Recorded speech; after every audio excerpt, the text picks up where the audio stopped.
That's Sonic Frontiers Knuckles Prologue though. What was that? I was not even remotely prepared for how good that was, seriously. Sonic Heroes! Watch right here.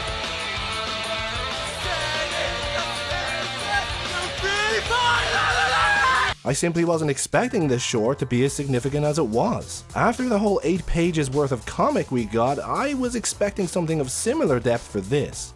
And boy was I ever wrong. Apologies by the way if my voice sounds funny. I've actually only recently gotten it back after being sick. But I just couldn't wait any longer to talk to you guys about this Knuckles short. I've been trying to stay as spoiler free for Frontiers as I possibly can, so there might have been a lot in this prologue that went over my head. But one thing that certainly didn't go over my head was how well done Knuckles was.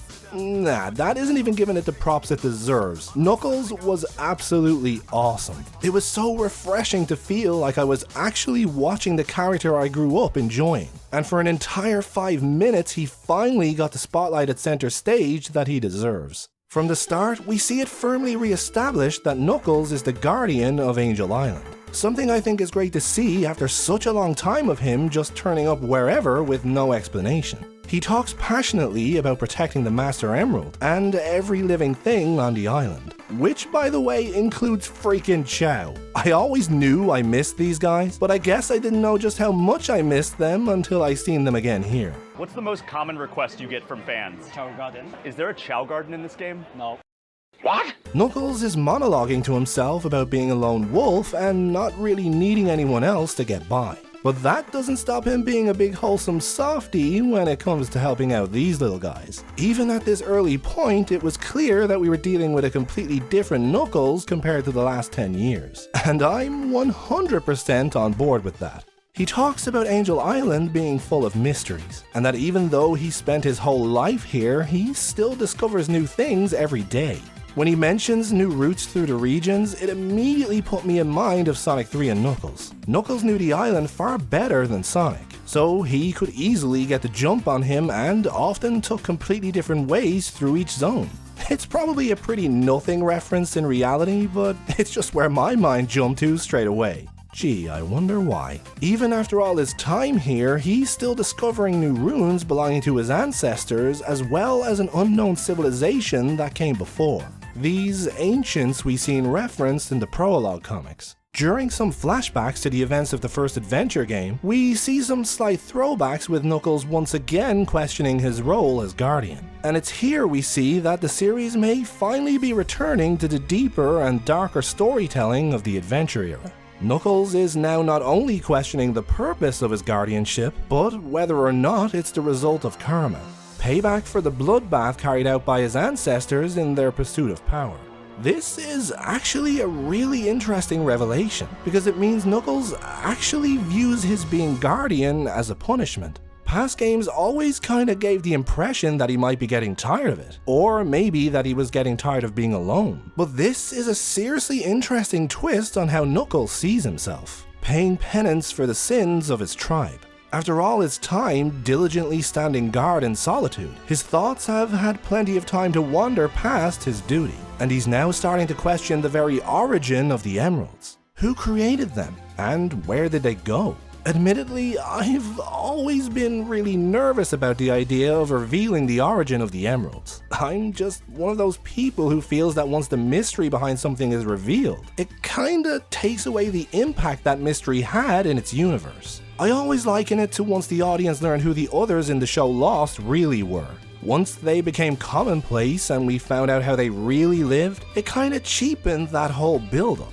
And like a lot of things in fiction, in the case of the Chaos Emeralds, I'm not really sure any answer they give can possibly live up to our expectations. Where do they go from there? Or will the Chaos Emeralds even be a thing anymore? I'm very interested to see how they manage everything if they truly are taking this direction. Anyway, back to my boy Knuckles. Getting to see him climb, glide, and explore again in one of my favorite settings in the whole series was a strange and awesome feeling. And honestly, after fearing for the longest time now that we'd never get to see this sort of stuff again, it was such a mixed bag of feelings I got from watching it. It was more than just nostalgic, it was actually kinda wholesome. And nope, I don't care how soppy that sounds, I love my big red chuckle monster. After some awesome character building, we move on to bridging everything we've been seeing with the story of Frontiers. As Knuckles helps a Chow dig up a weird looking artifact it was after, an artifact that makes me think maybe is related to those Coco creatures? I don't know, I could be way off on that. As I said, I'm purposely trying to stay as spoiler free for this game as I can, so there may be a ton of obvious stuff I'm missing here. But when the Chow flies off happily with its new shiny treasure, Knuckles finds another strange item, a cog-looking device with glowing symbols. And in clearing away the rocks to help the Chow, he's also discovered a cave entrance he's never seen before.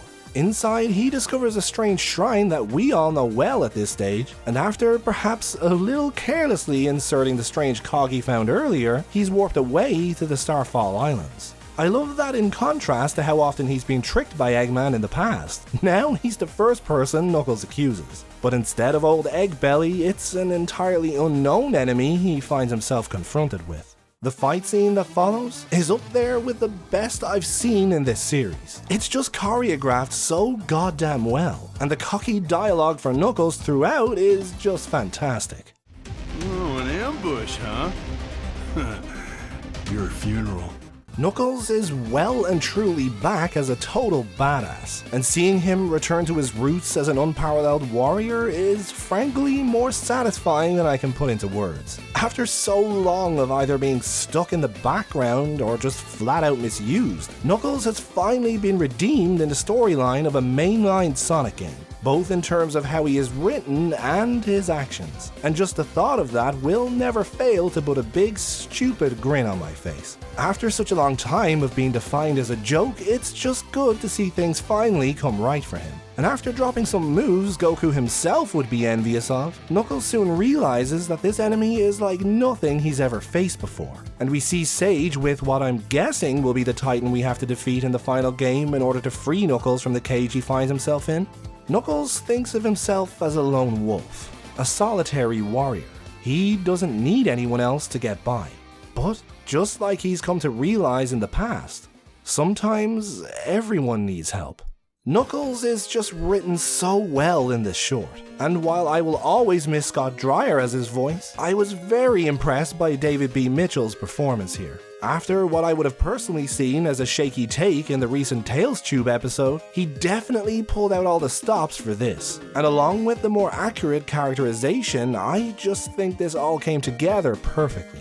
While I've grown a bit weary of the term Sonic Renaissance, as is so often used to react to pretty much everything in the build-up to this game, I have to say, this really is starting to feel like the series has finally come full circle, making real attempts to go back to its roots when it comes to its lore. Storytelling is now obviously a huge priority, and with Ian Flynn now writing the interactions and indeed this short, I feel like these characters are finally in safe hands again. The old stories we all know and love are being referenced, not in a subtle way I might add, and are actually being built upon to create new narratives. That's just awesome. Honestly, it nearly feels like a dream getting to this point after what has personally been a very rocky decade with the stories in these games. The jury is obviously still out on the gameplay. It seems to be a huge departure from everything that's come before, and by all accounts is very much trying to be its own thing. But at least when it comes to the story, I now feel like I can finally stop holding my breath and look forward to enjoying it. These characters were all huge parts of my childhood. And to be fair, probably a lot of my teenage years as well. So it's great to finally see them get the care and attention that's been so sorely missing. And I mean, we even got Chow. How can we be mad about that? Ian Flynn, Tyson Hess, T. Lopes, and the rest of the awesome people who worked on this short. These guys and gals know exactly what we all wanted to see and hear. They are fans just like us. And that is exactly what more companies and studios need to do when making content for their fans. Get people who understand the material and who actually want to respect it in the content they put out to the audience. It's so rare now, but when you do see it, it's always a recipe for great entertainment. Huge props to everyone involved in the making of this short. I thoroughly enjoyed every second of it. But now, I'd like to hear what you guys think. Knuckles' characterization, the story implications of this short, cute little Chow. I want to hear all of your thoughts on everything. Obviously, make sure you spoiler tag any spoilers though. People won't thank you for not doing that. If you found yourself enjoying the video, don't forget to drop a like, subscribe to the channel, and make sure to hit that bell icon. If you don't hit that bell, you pretty much aren't subscribed, so make sure to give it a little boop to see more from me. You can also join the channel Discord, follow me on Twitter, or even support me on Patreon or with a super thanks. All your support is much appreciated, and any amount, no matter how much, helps make it possible for me to keep creating content. All those links are in the description, so be sure to check them out if you can. But for now, a big thank you for watching. And as always guys, take care.